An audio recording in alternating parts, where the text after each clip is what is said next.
I want to be around people who believe in me. I want to be around people who focus not just on themselves, but also on me. And when you have two people in a marriage who both believe in each other, that's you become best friends. You're my best friend, so you're the one who I really want to talk to. Yeah. And so as a man, it's just so important to in tune to what your wife wants in that area, because it really is a secret to her heart. So I want to talk about a couple things. The first is I want to talk about steps to being best friends with your spouse. Here's developing a friendship with your spouse, and here's how you do it. And the first is to be faithful. Now, this is Proverbs 17:17. A friend loves at all times, and a brother is born for adversity. Okay, this is Proverbs 18:24. A man who has friends must himself be friendly, but there is a friend who sticks closer than a brother. Now, friendship is mostly developed or lost in hard times. Okay. Good times are great. When we're friends and things are going great, that's great. That's good.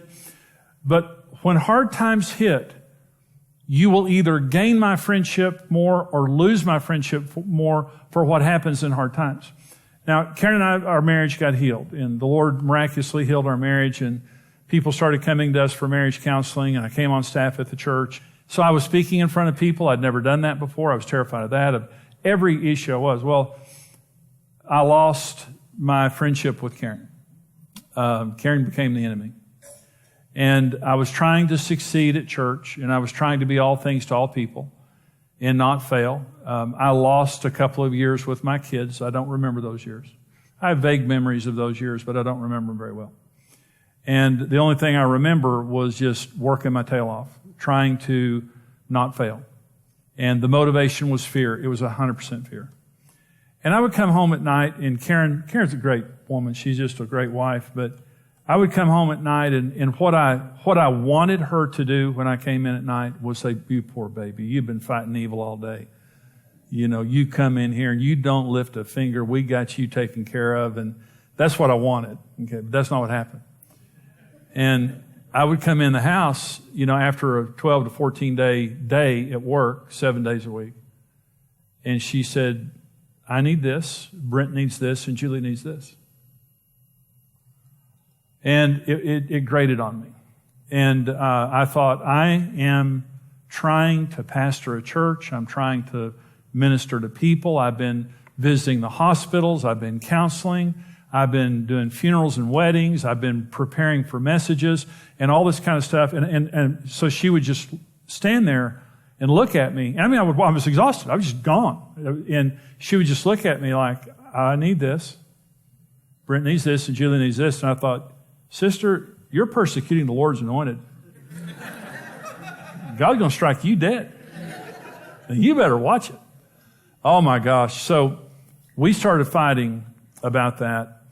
And I started sleeping on the couch. And I just thought, I'm tired of that nonsense. And I was very self-righteous about it. I was very self-righteous. And I was praying. The third night on the couch, I was praying. And I was praying for Karen, for God to change her hard heart. And I was laying there on the couch, and I said, "Lord, I pray that you'd help Karen, because she's wrong." And here's what the Lord said to me. He said, "You have communicated to Karen in real terms that the church is more important than she is. Now you repent." And I said, "Get behind me, Satan." But when it's the Lord, So I went into the bedroom, and Karen was in bed, and I said, "Karen, I'm sorry." And she said, "What?" And I said, I need to leave the church. I'm not prepared. I've never been to seminary. I don't know what I'm doing. I'm terrified. And it's just killing me. Now, the church was growing. I mean, the church was doing good. It was killing our family. And Karen said, "Jimmy, God called you to the ministry. Just don't turn your heart away from us. Just come home and be at home." And so I stayed working for the church, and I went to the elders, and I said, "Help me. Help me to not be all things to all people. Help me to cut back. Protect me, because I'm burning out. I'm no good at this." And all this stuff. Well, they did, but here's my point. I wasn't faithful to my friend. But my repentance to her was one of the things, because I was deeply repentant, and I changed. I changed everything after that. You have to be faithful. You can't just be your spouse's friend when you want to be, or when it's convenient. In the hardest time, a friend loves at all times, and a brother is born for adversity. It's the hard times of life that your friendship is developed the most. It's the hard times in life where the trust in our relationship is developed the most. That's when we have to pay the most attention. And if we've made a mistake, that's where we have to be careful to go back and make it right. The second foundation of friendship is believing in each other. And this is what it says in James 2. The scripture was fulfilled which says, Abraham believed God, and it was accounted to him for righteousness, and he was called the friends of God. Best friends, you'll never be friends with someone who doesn't believe in you. And so, did you know, by the way, one of the reasons for marriage is that it brings us both to our full potential? That what we do for each other is we both release the potential in our spouse. Let me give you an example of this. The number one need that a woman has is security. And a woman becomes in an atmosphere of security. A good husband is a good greenhouse. He provides a nurturing, protective environment for his wife. Well, when Karen and I got married, I never considered her calling. I never considered that, because I was a chauvinist. I didn't believe that women were as important as men. And so I believed in Karen. I loved her physically, and I loved a lot of things about her, and I praised her for that. But because of the environment that I created for Karen of insecurity, she never became. So one day I'll stand before Jesus and give an account for what I've done for Karen. And understand this. Every husband is God's partner to bring his wife to her full potential. But in order for that to happen, you have to believe she has potential. You have to believe that God made her in her mother's womb to do something special, whatever that is.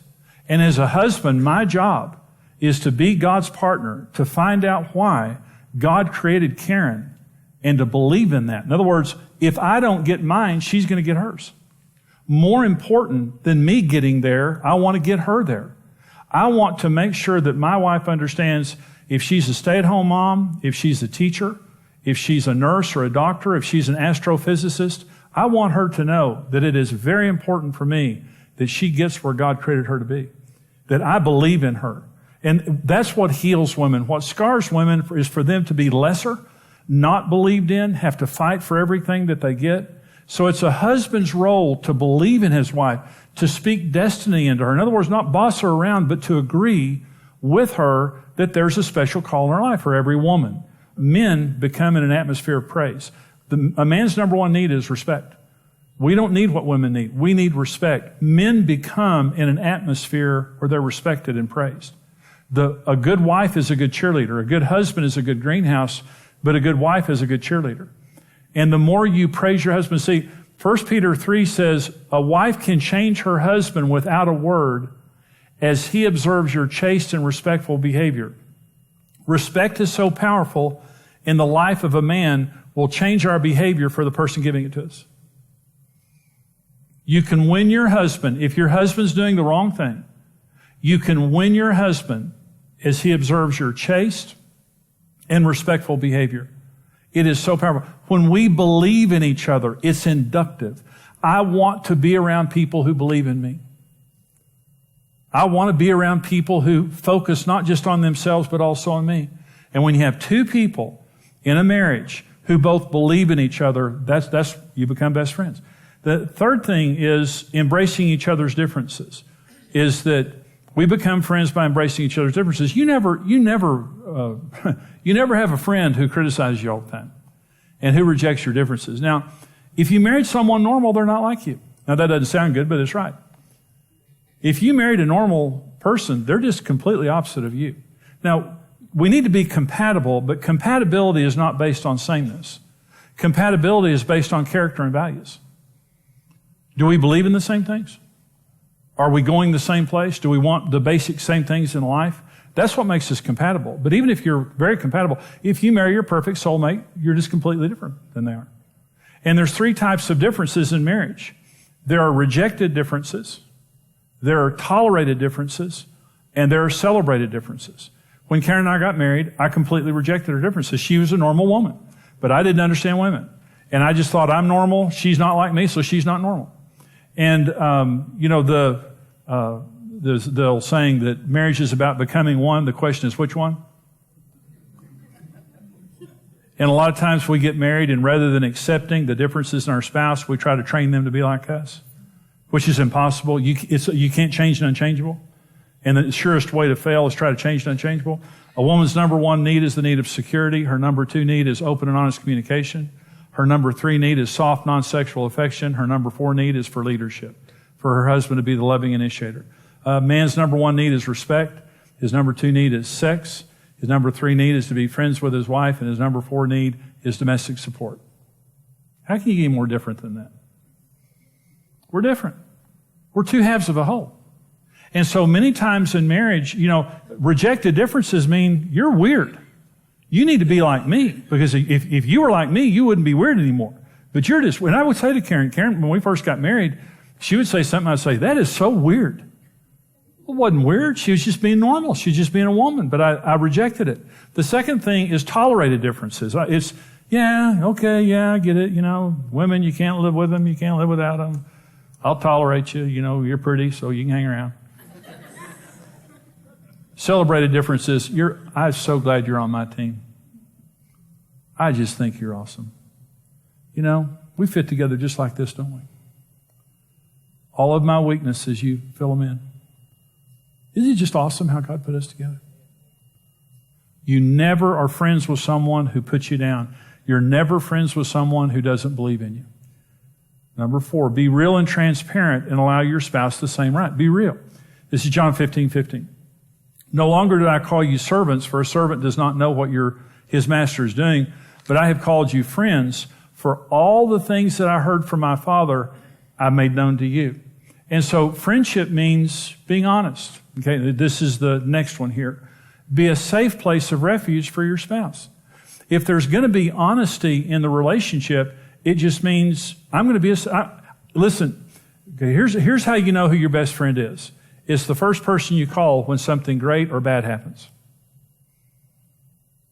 Why do you make that call? Because they're safe. I know that if something bad happened, that they're going to be merciful. If something good happened, I know they're going to celebrate with me. I know that they're not going to be disinterested. I know that they're not going to be unkind or judgmental. And so I want to be Karen Evans' safe place. If anything good or bad happens in her life, I want her to come to me first. And for that to happen, I've got to be non-judgmental. I've got to be a good listener. I've got to value what she says, and I have to be there in those times she does it. So I'm going to be her safe place. Here's another thing, and this is critically important. Be fun and creative and have a positive attitude. Proverbs 18:24, a man who has friends must himself be friendly. Now, I do a seminar called Sex, Love, and Communication, and in there I do a teaching, and it's called the fun factor. Now, this is an interesting thing. Having fun in marriage dramatically improves your marriage. And one of the danger signs in marriage is when you're not having fun. We talked to women for just a minute. Come into his world. Don't get lost in the identity of a mother. And one of the things that happens can damage the friendship of a marriage is you get married and you begin to have kids, and you have 3 or 4 kids or whatever, and all of a sudden your kids own you. You're doing everything you can to please them, and you lose your identity of a friend to your wife and being a mother to the kids. And sometimes you can even start treating your husband like a kid, because sometimes they can act like kids. And so everybody's a kid. And all of a sudden you're lost in the identity of a mother rather than being your husband's best friend.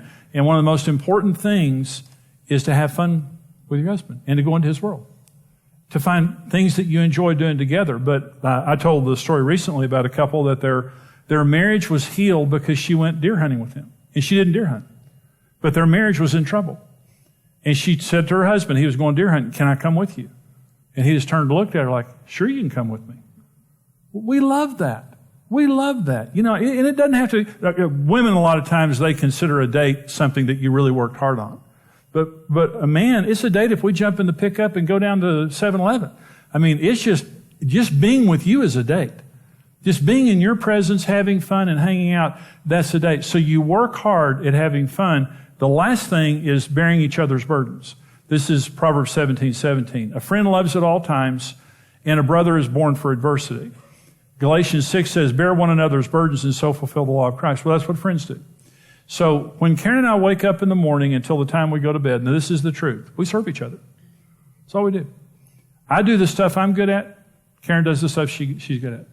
And we serve each other all day long. We bear each other's burdens. And so physically, I've got an office at home, and Karen will call me and say, I'm coming down the street, I've got groceries. You know what that means?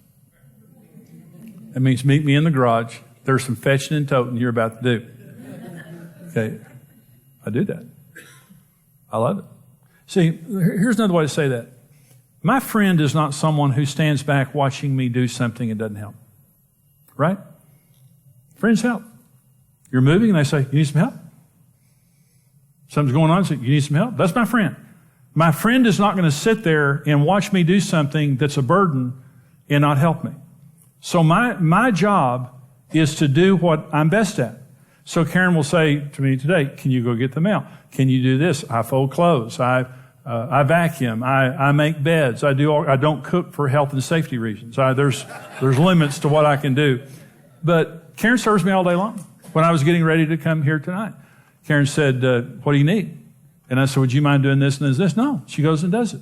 So we serve each other. We bear each other's burdens, but I'm not going to stand back and watch her working and suffering and doing something that I can do without helping her.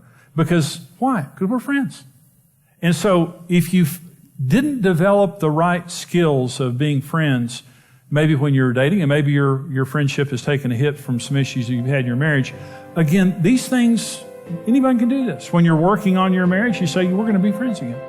Well, this program today is on being best friends in marriage, which is huge. It's really the bedrock, Karen, the foundation of your relationship. Mm-hmm. And really when you're dating, the purpose of dating is to establish a friendship. That's what we did. Yeah.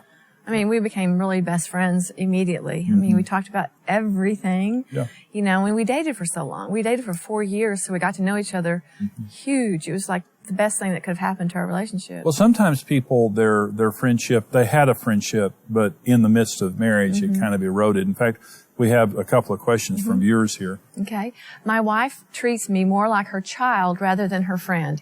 It's very emasculating. What can I say to get through to her? Well, I think praying, first of all, just praying that God would break through her heart. And secondly, women need to understand that men need their wives to be their friends. Mm-hmm. And sometimes you get mad. She could be mad at him and she's just kind of taking it out on him. Or she's kind of become more of a mother than a wife. Mm-hmm. I was going to say, it's a mother thing. Yeah. And so he's kind of annoying her, and rather than focusing on him and their friendship, she's focusing on the kids, and he's not, doing what she wants him to do. Well, and I think it helps if the woman brings the man into her world, as far as like, if she's treating him as a child, it's probably because she hasn't stopped and thought, okay, he's my partner. He's not my, child. And, just find ways for him to be involved in the same things you're involved in. Yeah. Where you see each other as co-equals instead of the mothering, I do this well, so I want you to do it like me. Right. And respect is a man's number one need. Uh-huh. But another important need to men is for their wives to be their friends. Mm-hmm. So that it really it's kind of a double sword here, double-edged sword. She's disrespecting him and not being his friend. Mm-hmm. And so I think that talk to her, but it's something that I think women need to understand, that they need to respect their husbands and put them first. Karen, let me read you this question. Okay. Karen, how do you get your husband to open up? I want him to talk more and share with me. Well, you and I went through this because, you'd come home tired from work and it's just like, I need to talk. You have little kids. I thought you were nosy.